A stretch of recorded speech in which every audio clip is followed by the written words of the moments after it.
西兰有没有让他感觉很惊讶的事情？他说他第一次看到有人4脚走进公厕的时候，他是怎么想到？比如说像我从小到大都是在台湾长大，我常常就会听到说，你是不是变胖啦？是不是最近吃很多啊？最近吃很好吼，屁股变大嘞。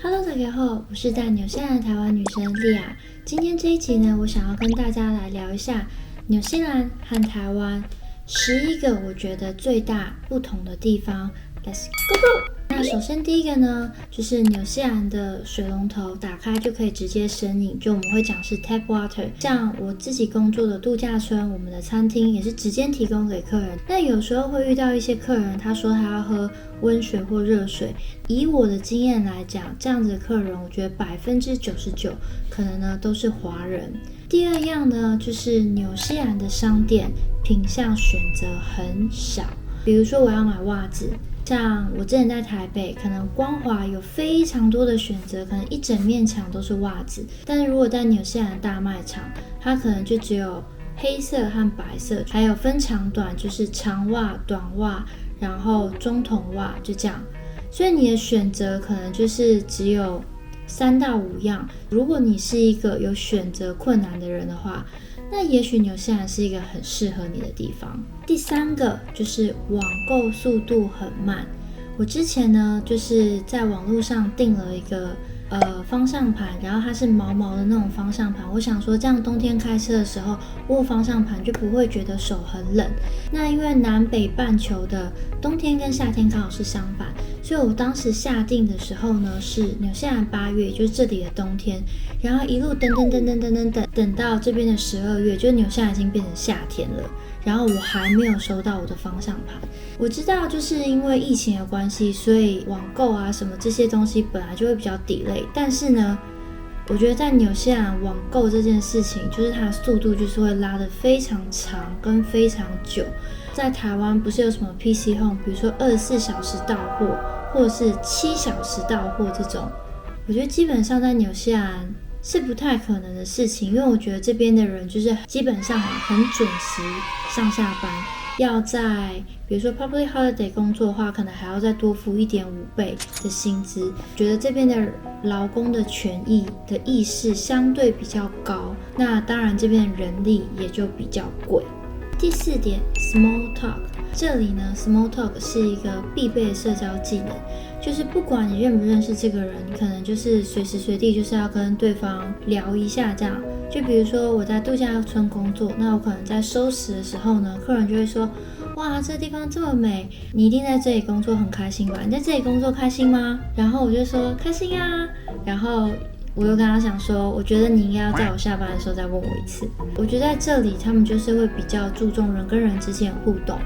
或者像以前我在台湾的时候，比如说你可能想要请服务生帮你拿个东西，你可能会说不好意思，或者是麻烦之类的。这里的话，因为我们都会有那个名牌，他会真的去看你的名字，然后说 Leah could you blah blah blah， 或者是thank you Leah， 不会只讲说谢谢，他们会说 Thank you Leah， 就 Thank you 谁谁谁的名字这样子。我觉得像台湾的服务业互动可能是很有礼貌，但在这里的话不只是有礼貌，还有一种就是比较有温度、比较温暖的感觉。第5点就是我觉得纽西兰对种族啊这个话题他们比较敏感，因为纽西兰呢毕竟是一个很新的国家，然后也是一个移民国家，所以人都是从世界各地来的。比如说像我在餐厅工作，假如我是客人好了，我觉得最容易分辨我的方法应该说那个亚洲女生。但是呢他们就不会用这种高矮胖瘦，他们尽量不用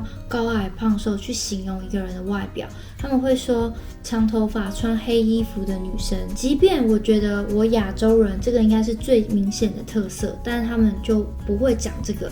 然后我之前有跟我同事聊到，虽然他自己是白人，但是他也不会希望别人形容说那个白人女生，他会希望就是用一个比较客观的角度去形容那个金头发的女生，那个穿格子衬衫的女生。大部分人普遍都有共识，他们不会用族群去形容一个人，他可能就用一个人的穿着打扮。他们也尽量避免用高矮胖瘦去形容这个人。第6点，那就是觉得这里的人比较不会批评你的身材，比如说像我从小到大都是在台湾长大嘛，我常常就会听到说，你是不是变胖啦？是不是最近吃很多啊？最近吃很好齁，屁股变大嘞，就是诸如此类，我常常听到这样的话。但是自从我来纽西兰以后，我真的一次都没有听过。我其实也一直觉得说，大家难道真的觉得这个人变胖发福，他自己不知道吗？就像矮子不知道自己矮吗？我觉得大家都有自知之明吧。但是有一些台湾人，他们就特别喜欢拿这个来当做打招呼的一种方式。然后像我一直以来都不是这种很瘦的女生，那我在台湾呢也不是很好买衣服的尺寸真的都是很小。自从我来纽西兰之后呢，虽然这边网购很慢，然后衣服的选择不是很多，然后价钱又比较贵，但我觉得唯一的好处就是这边的尺码种类非常齐全，可能从最小码一直到 XXXL 都有，就不管是怎么样体型的人都可以找到适合你的衣服。第7点，就纽西兰呢很少用现金。第8点的话，就是不是所有纽西兰人，但是有的时候你会看到这里，只要你会不穿鞋子赤脚走路。像我之前问我同事纽西兰有没有让他感觉很惊讶的事情，他说他第一次看到有人赤脚走进公厕的时候，他就整个吓到。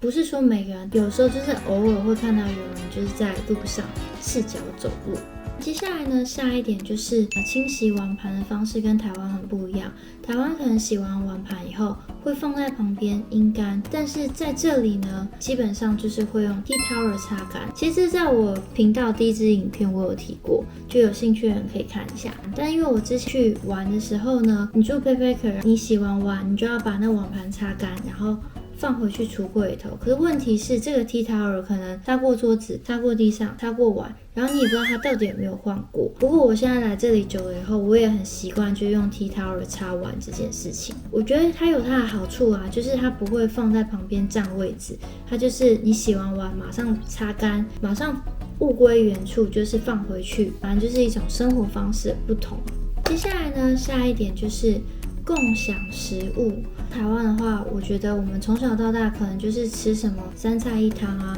就很习惯大家要 share， 或者是去夜市的时候点一个东西大家一起吃。因为我本身在餐厅工作嘛，你就会发现这边人他们都会要点他们自己的一道前菜一道主菜，然后即便是情侣或夫妻，他们也不见得会 share。但是因为我工作的是日式餐厅，我们通常在介绍 menu 的时候都会跟客人特别讲说our menu is designed to be shared， 这样子厨师也比较好做事，出菜的速度可能会比较快。然后之前我就有遇到一个老夫妇，这个先生就说 share I don't share， 后来他也想说什么他要吃我冰淇淋，他想吃他就自己点，我冰淇淋是我自己的。或者就像之前小朋友跟我讲过，大家一起就是去中餐厅吃饭，然后有人带他的比如说男朋友，然后对方是西方人，他可能就觉得哇，大家一起点，然后5、6道菜一起吃，为什么可能我不吃猪肉，可是我要为这道菜付钱？为什么？他就会觉得说，我可不可以点我自己一道菜，然后我点我自己白饭，我就自己吃。然后他女朋友就跟他讲说，可是这样很奇怪，这边本来就是合菜，就是一个饮食上面文化差别。最后一个呢是预约这件事情，任何大小事情你想得到，基本上都要先预约。像台湾可能你银行要开户，也许他很忙，但你只要稍微等一下就轮到你。但在这里的话，银行开户你要先做预约，你才可以去做银行开户这件事情。牙医也是，就不是你想看牙医马上就可以看，你可能需要做预约，即便你牙齿真的很痛，但是也要等1、2个礼拜，然后才会到你预约的时间。再加上这边本来牙医的选择很少，也许牙医就只有2、3间，那每一间都要预约，那基本上也都是要等1、2个礼拜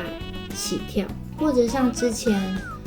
我想要买隐形眼镜，因为这边隐形眼镜不是像台湾你想买就可以直接买，你一定要先验光，你一定要有那个 prescription， 你一定要处方签。所以为了做验光这件事情呢，我就去眼镜行，但他就说要先预约，那可能1个礼拜之后呢，到预约时间再来做验光，再过几天才可以拿到我验光的结果。不会像台湾，就是比如说我今天想要买隐形眼镜，就直接走进去；我想要配眼镜，我就直接走进去，然后可能隔几天就可以拿到。这里的话，就是大家要有心理准备，就是事情可能会要花的比较久一点的时间。好，那今天的影片就到这里了。如果你想要知道更多纽西兰大小事，可以订阅我的频道，或者是 follow 我的 Instagram Lia in NZ。那我们就下礼拜一再见喽，拜拜。